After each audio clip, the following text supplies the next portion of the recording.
तेजस्वी यादव कह रहे हैं कि हम सरकार में आएंगे तो हर घर में एक नौकरी जरूर देंगे।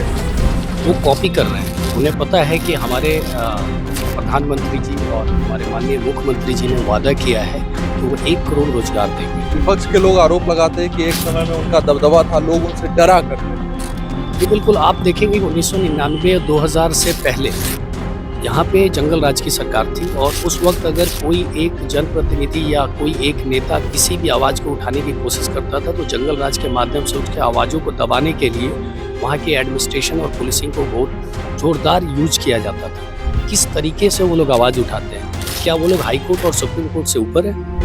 तेजस्वी कह रहे हैं कि भाई झूठ मूठ का जंगल राज लोगों के बीच भ्रामक खबरें फैलाया जाता है, जबकि ऐसा कुछ नहीं था। गरीब गुरबों की आवाज़ लालू प्रसाद यादव।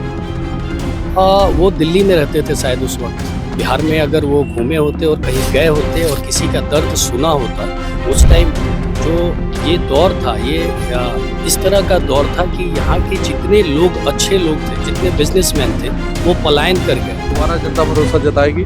ये तो जनता के हाथों में है। जनता को फिर से वो याद करना होगा कि पिछले 9 साल में उनको क्या मिला और हमने 9 महीने में क्या किया। बहुत स्वागत है आपका। बहुत बहुत धन्यवाद आपका भी और आपके चैनल के माध्यम से आपके श्रोतागणों को हमारी तरफ से आने वाले दिवाली पूजा और छठ पूजा की बहुत बहुत हार्दिक शुभकामनाएं। विशाल जी, क्या मुद्दा रहने वाला है इस बार? कितना चैलेंजिंग है इस बार का चुनाव? सिर्फ और सिर्फ विकास, साथ में रोजगार।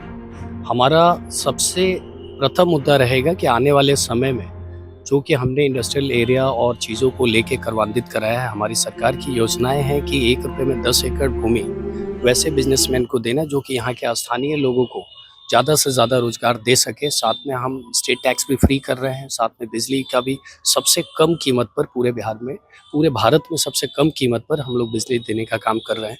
तो हमें लगता है कि आने वाले समय में हम लोग इन्वेस्टर्स को पूल कर पाएंगे यहाँ पे और जिसका पूरा का पूरा फायदा हमारे युवा भाइयों को और हमारे स्थानीय लोगों को होगा। ये हमारा प्रथम मुद्दा रहेगा। तेजस्वी यादव कह रहे हैं कि हम सरकार में आएंगे तो हर घर में एक नौकरी जरूर देंगे। वो कॉपी कर रहे हैं। उन्हें पता है कि हमारे प्रधानमंत्री जी और हमारे माननीय मुख्यमंत्री जी ने वादा किया है कि वो 1 करोड़ रोजगार देंगे। 1 करोड़ रोजगार का मतलब ये होता है कि पूरे बिहार में 14 करोड़ की आबादी में लगभग हर एक घर में एक रोजगार पहुंच ही जाएगा और उसको कॉपी करने का तरीका उन्होंने सरकारी बना लिया। वो अगर 1 करोड़ लोगों को अगर सरकारी नौकरी पर रखेंगे तो उतना बजट ही नहीं है बिहार का। तो कुछ बोलने से पहले उनको सोचना चाहिए। क्षेत्र में एक तरफ माले का प्रभाव है तो एक तरफ आपके पिताजी का अपना एक अलग प्रभाव है। बाहुबली के नाम से जाने जाते हैं सुनील पांडे जी अपने क्षेत्र में, और आप पे इसका कितना फर्क पड़ता है? देखिए, आप उस क्षेत्र में जाएंगे तो आप देखेंगे कि हमारे पिताजी का जो किया हुआ कार्य है उसके बाद कोई कार्य हुआ ही नहीं और जो पुराने 9 साल थे उस 9 साल के अंदर में कोई कार्य वहाँ पे नहीं हुआ और उसके बाद जो बचे 9 महीने उसमें हम लोगों ने 943 करोड़ रुपए का कार्य वहाँ पे कराया।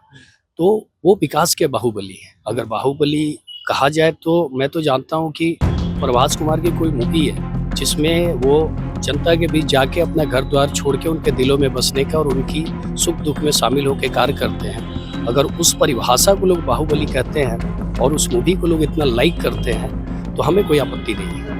विपक्ष के लोग आरोप लगाते हैं कि एक समय में उनका दबदबा था, लोग उनसे डरा करते थे। ये बिल्कुल आप देखेंगे 1999 और 2000 से पहले यहाँ पे जंगल राज की सरकार थी और उस वक्त अगर कोई एक जनप्रतिनिधि या कोई एक नेता किसी भी आवाज़ को उठाने की कोशिश करता था तो जंगल राज के माध्यम से उसके आवाज़ों को दबाने के लिए वहाँ की एडमिनिस्ट्रेशन और पुलिसिंग को बहुत जोरदार यूज किया जाता था। उस राज्य में जहाँ डीएम और एसपी सेफ नहीं थे वहाँ पे जनता और खास करके आवाज़ उठाने वाले लोग, उन लोग कहाँ से सेफ होंगे? वैसी जगहों पर अगर आप किसी भी तरह का आप अपोज करते हैं तो आपको जेल भेज दिया जाता है, आपके ऊपर एफआईआर कर दी जाती है, उसके बाद चीज़ें कर दी जाती है। उसके बाद उनके ऊपर कोई भी एफआईआर बिहार में नहीं है। उससे पहले की केसेस को, जो झूठे केसेस थे, हाई कोर्ट के द्वारा सारे केसेस में वो बरी हो चुके हैं। आज के डेट में उनके ऊपर कोई केसेस नहीं है। फिर किस तरीके से वो लोग आवाज़ उठाते हैं? क्या वो लोग हाई कोर्ट और सुप्रीम कोर्ट से ऊपर है? तेजस्वी कह रहे हैं कि भाई झूठ मूठ का जंगल राज लोगों के बीच भ्रामक खबरें फैलाया जाता है, जबकि ऐसा कुछ नहीं था। गरीब गुरबों की आवाज थी लालू प्रसाद यादव। वो दिल्ली में रहते थे शायद उस वक्त। बिहार में अगर वो घूमे होते और कहीं गए होते और किसी का दर्द सुना होता, उस टाइम जो ये दौर था, ये इस तरह का दौर था कि यहाँ के जितने लोग अच्छे लोग थे, जितने बिजनेसमैन थे, वो पलायन कर गए। अब उनको कौन सा राज चाहिए था? अब वो एक कोई नया जंगल राज ढूंढना चाहते हैं क्या? मुझे तो लगता है कि वो बहुत ज़्यादा था। अब उससे भी ज़्यादा अगर किसी और चीज़ को वो जंगल राज कहते हैं तो मुझे तो सोचना पड़ेगा। विशाल जी, चुनाव को लेकर समय बहुत कम है और आप अपनी जीत को लेकर कितने आश्वस्त है? तैयारी क्या कुछ है?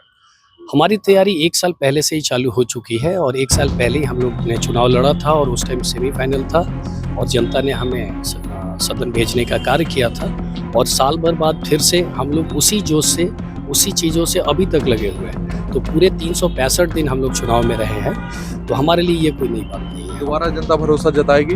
ये तो जनता के हाथों में है। जनता को फिर से वो याद करना होगा कि पिछले 9 साल में उनको क्या मिला और हमने 9 महीने में क्या किया और उसके बाद जितने भी उम्मीदवार आएंगे, हमारा जनता से यही उम्मीद रहेगा कि वो सिर्फ विकास को देख के बदल पाए। ठीक है, तो इन तमाम मुद्दों पे आप क्या कुछ सोचते हैं? कमेंट में अनुत्तर क्या जरूर रखें। बहुत बहुत धन्यवाद।